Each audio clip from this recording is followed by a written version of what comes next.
ដឹងថាខ្ញុំមិនល្អទើបមិនយកអ្នកណាចង់ឲ្យគេជាផ្សារដោយសាររូបខ្ញុំទេព្រោះខ្ញុំជាមនុស្សខុសគេគ្មានពេលទំនេរជួបមនុស្សដែលខ្លួនស្រឡាញ់ខ្ញុំដឹងថាខ្ញុំមិនការត្រូវការអ្នកមើលថែតែមនុស្សដែលខ្ញុំលួចស្នេហ៍មិនមែនរូបនាងទេព្រោះនាងជាមនុស្សខុសគេមិនចេញអីទេក្រៅពីប្រចានរករឿងយកឈ្នះរៀងខ្លួន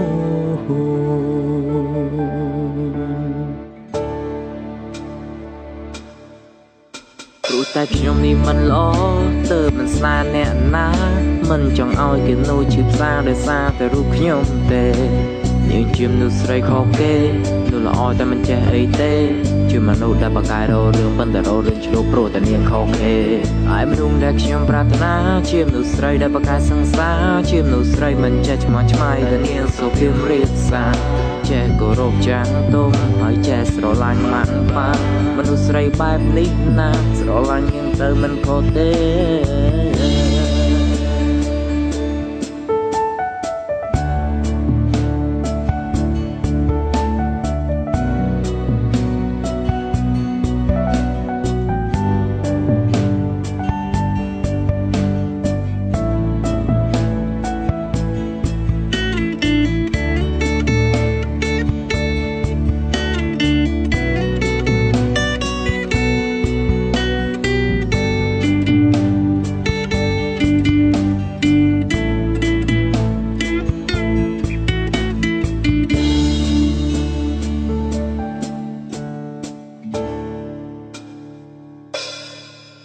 ដឹងថា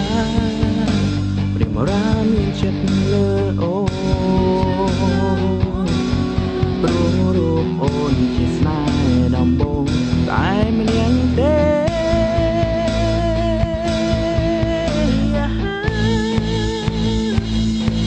តែនោះដែលខ្ញុំប្រាថ្នាមិនមែនអូនទេអូនជាមនុស្សស្រីក៏គេតែគួរឲ្យខ្នាត